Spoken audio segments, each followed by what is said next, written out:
Hello friends, welcome to RNT classes. I am Sampath Joshi and today we are going to learn what a stative verb is. It is a very good topic of verbs and sometimes students get confused in stative and dynamic verbs, and today we are going to clear all the doubts regarding these verbs. Okay, let's start. A stative verb at first, as its name mentions, that a stative verb is a verb that describe a state of being. A state of being का meaning हो गया कि वो एक तरीके से कोई अवस्था बताती है. जो स्टेटिव जो वर्ब होती है वो एक तरीके से कोई, जैसे कोई है, मतलब एग्जिस्टेंस है किसी चीज़ का, लेकिन वो डायनेमिक उसकी जो क्वालिटी है वो नहीं बताती है. डायनेमिक का मतलब जैसे कोई, जैसे ही इज़ प्लेइंग, तो ही इज़ प्लेइंग का मतलब वो खेल रहा है, तो ये प्रोग्रेसिव है, तो उसकी प्रोग्रेसिव एस्पेक्ट नहीं बता करके उसका स्टेटिव एस्पेक्ट बताता है, यानी कि वो एक तरीके से उसकी कंटिन्यूअस नहीं बन सकती, ऐसे हम लोग मान लेते हैं. ठीक है ना. इंग्लिश ग्रामर में जैसा कि आपको इस पे दिखाई दे रहा है स्लाइड पे, in English grammar a stative verb is a non progressive verb that describes a state of being. Okay, मतलब स्टेट ऑफ बीइंग वो सेम बात है, रिपीट हो रही है. इसमें जो होती है वो वर्ब ऑफ परसेप्शंस, जैसे smell, taste, hear, see, look, ये सारे इसके अंदर आ जाते हैं. कोई थिंकिंग प्रोसेस हो, जैसे think, suppose, and mind, mean, remember, recall, ये सारा इसमें. पोजेशन जैसे हैव, पजेस, ओन, ये सारा इसी के अंदर. स्टेट ऑफ माइंड कोई भी हो, जैसे अपीयर, सीम, इस तरीके की जो चीज़ें होती है वो सारी, इस तरीके की जो वर्ब्स होती है एक्चुअली वो सारी क्या होती है कि स्टेटिव वर्ब्स होती है. नॉर्मल कंडीशन में इनकी कंटिन्यूअस नहीं बनती है, बट जब आप इसकी कंटिन्यूअस बनाते हैं तो फिर उसका मीनिंग जो होता है वो स्लाइटली चेंज हो जाता है. ठीक है, क्योंकि एक तो जैसे एग्जाम्पल से हम अगर समझेंगे तब हमें ज़्यादा पता चलेगा. तो let's look at the first example. Very first example, the rose smells sweet. मतलब रोज जो है ना, यानी जो गुलाब है, उससे मतलब मधुर खुशबू आती है, मतलब कोई सूंघ नहीं रहा है, मतलब खुशबू आ रही है बस. तो एक ये डेलिब्रेट एक्शन नहीं होकर कि ये स्टेटिव एक्शन है. तो इसको आप फर्स्ट फॉर्म में, सेकंड फॉर्म में, थर्ड फॉर्म में, किसी में भी लिख सकते हो. ठीक है, लेकिन कोई भी आईएनजी फॉर्म जो है वो आप इसके साथ यूज नहीं कर सकते. आप ऐसा नहीं कह सकते the rose is smelling sweet, तो the rose is smelling sweet कर दोगे तो ऐसे लग रहा है कंटिन्यूअस है, यानी रोज किसी को स्मेल कर रहा है, तो वो डेलिब्रेट एक्शन इसमें नहीं होगा. यानी जो सब्जेक्ट है या जो एजेंट है जो किसी काम को कर सकता है. ठीक है ना. जैसे अभी मैं ये बोलूँ कि I M smelling the mangoes, यानी मैं आम को सूंघ रहा हूँ, तो ये मैं एजेंट हूँ, मैं ये काम कर सकता हूँ, इसलिए मैं ये काम कर रहा हूँ और मैं कंटिन्यूस बना सकता हूँ. द रोज जो है वो कंटिन्यूस नहीं बना सकती, क्योंकि एक्चुअली अगर आप देखें द रोज स्मेल स्वीट का मतलब हो गया द रोज इज स्वीट. ठीक है ना. तो रोज इसका मतलब क्या हो गया कि द रोज स्मेल स्वीट्स का मतलब हो गया द रोज इज स्वीट. मतलब ये एक तरीके की स्टेट हो गई. मतलब ये जो स्मेल है वो अपने आप में क्या बता रहा है, एक स्टेट बता रहा है. तो आप इसको बी फॉर्म से क्या कर सकते हो, चेंज भी कर सकते हो. ठीक है ना. इसलिए इसकी कंटिन्यू बी अपने आप में एक स्टेट बताने वाली वर्ब होती है. सेकंड एग्जांपल अगर आप देखें तो I think him an honest person, यानी मैं उसे एक ऑनेस्ट पर्सन मानता हूँ. ठीक है ना. तो यहाँ थिंक का मतलब सपोज या मानना, तो इसमें आई एम थिंकिंग नहीं होगा. ठीक है. तो इस तरीके की जो वर्ब्स होती है. उसके अलावा नेक्स्ट स्लाइड में अगर देखें एग्जाम्पल 4, आप देखिए एग्जाम्पल 4 में देखो, he stands under the tree, वह पेड़ के नीचे खड़ा है. तो स्टैंड को भी आप आईएनजी में यूज नहीं कर सकते, कभी कभी लोग यूज करते हैं, बट स्टैंड जो है वो भी एक तरीके की स्टेटिव वर्ब भी है. ठीक है. नेक्स्ट देखिए, this novel contains a great Indian story, यानी इस नोवेल में जो है कंटेन का मतलब समाहित होना, यानी इस नोवेल में है एक ग्रेट इंडियन स्टोरी, एक बहुत ही महान भारतीय कहानी है. तो कंटेन की भी आप आईएनजी नहीं कर सकते, और आईएनजी नॉर्मली मतलब मेन वर्ब नहीं कर सकते, प्रोग्रेसिव वर्ब नहीं कर सकते, लेकिन आईएनजी जो है जो पार्टिसिपल है या जिरंड है उसके बारे में हम लेटर ऑन वीडियो में चर्चा करेंगे। तो वो तो कर सकते हैं आईएनजी, लेकिन मेन वर्ब के रूप में आप आईएनजी ऐसी वर्ब्स को, स्टेटिव वर्ब्स को यूज नहीं कर सकते। नेक्स्ट जो है वो I believe in good deeds, मतलब मैं गुड डीड्स में विश्वास करता हूँ, अच्छे कामों में विश्वास करता हूँ। तो यहाँ पे जो बिलीव है उसको आप आई एम बिलीविंग नहीं कर सकते।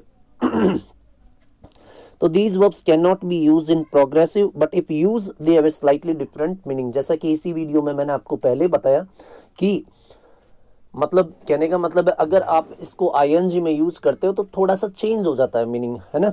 जैसे एग्जाम्पल आप कंपेयर करो तो very first example, he looks smart today, वह आज स्मार्ट दिखता है। अगर इसका मीनिंग देखो ना तो निकलेगा दिखना, ठीक है। इसका मीनिंग लगेगा दिखना, ठीक है। देख रहा नहीं है, दिखना है। ही लुक्स स्मार्ट टुडे, वह आज स्मार्ट दिखता है। और लेकिन दूसरे का देखेंगे तो he is looking at the dog, वह कुत्ते की तरफ देख रहा है। तो इसकी तो कोई भी फॉर्म बन सकती है, फर्स्ट है, सेकंड है, आईएनजी है, कुछ भी बन सकती है, क्योंकि ये देखना है। और देखना क्या है, एक डेलिब्रेट प्रोसेस है। जो ही है ये कर सकता है, लेकिन इस दिखने पर इस ही का कोई कंट्रोल नहीं है। तो नेक्स्ट स्लाइड पे चलते हैं। नेक्स्ट स्लाइड में आप देखिए कि ही थिंक्स इट राइट, वह इसे सही मानता है। अगर इस एग्जाम्पल को देखो तो यहाँ थिंक का मतलब है समझता है या मानता है, ठीक है। अब जो फोर्थ एग्जाम्पल है, he is thinking over this problem. Think over का मतलब होता है कि जैसे कोई इश्यू हो, कोई बात हो जिस पे हम बहुत ज़्यादा विचार कर रहे हैं, मतलब अपना दिमाग लगा कर उस पर विचार कर रहे हैं, तो वहाँ पे क्या होता है, थिंकिंग ओवर का यूज होता है। और उसको आईएनजी कर सकते हैं क्योंकि वह मतलब डेलिब्रेटली थिंक ओवर कर रहा है, उस प्रॉब्लम की जो जड़ है उस पे जाना चाहता है या उसके कोई सॉल्यूशन निकालना चाहता है, तो thinking over that problem. Next example देखें, we hear the temple bell, हमें टेम्पल की बेल सुनाई देती है। मतलब हम सुनते नहीं है, एक्चुअली क्या है कि I am sitting in this room and somewhere it is clinking, वो बज रही है ना, आई कैन हियर, ओके, मैं सुन सकता हूँ। तो हम यहाँ पे इसका मतलब हो गया कि मैं मतलब वर्ब ऑफ परसेप्शन है, मैं खुद नहीं सुन रहा हूँ, वो तो आवाज़ें आ रही है चारों तरफ से, जो भी नॉइजेज आएगी वो तो मुझे सुनाई देगी। तो we hear the temple bell, तो ये सुनाई देती है, ना कि मैं सुनता हूँ। अगर इसी को हियर को अगर लिसन के रूप में लिख दें, ठीक है ना, हियर को अगर लिसन के रूप में लिख दें तो उसको किसी भी फॉर्म में आप यूज कर सकते हो। जैसे he is listening to music, यानी वो म्यूजिक को सुन रहा है। यहाँ पे वो चला करके यानी डेलिबरेटली वो जानबूझ के सुन रहा है, तो इसलिए यहाँ पे लिसन को कभी कभी क्या है, वर्ड्स भी चेंज हो जाते हैं, ठीक है ना। जैसे वॉच हो जाता है, लुक हो जाता है, इस तरीके से हियर का क्या हो जाता है, लिसन हो जाता है। ऐसे वर्ब्स जो है वो कई बार चेंज भी हो जाते हैं। जैसे नेक्स्ट एग्जाम्पल देखिए, यहाँ जो अपीयर है वो लुक की तरह है, ठीक है ना, लुक होता है वो लुक की तरह। The man appears to be a policeman, यानी वो आदमी एक पुलिसमैन लगता है, मतलब वो आदमी कोई काम नहीं कर रहा है, वो तो लग रहा है, मतलब उसका कोई चला के थोड़ी लग रहा है। देखने वाले ने ये सेंटेंस लिखा है कि ये आदमी जो है वो पुलिस वाला लगता है। अब 8 एग्जाम्पल देखोगे तो he is appearing here in 5 minutes, यहाँ अपीयर का मतलब क्या हो गया, कमिंग। तो he is appearing here in 5 minutes, वह यहाँ 5 मिनट में आ रहा है। तो कम को आप आईएनजी यूज कर सकते हो, normally he is coming here ऐसे यूज करते ही हो। तो he is appearing here in 5 minutes. Next जो एग्जाम्पल है, the rose smell sweets, the same example that I repeat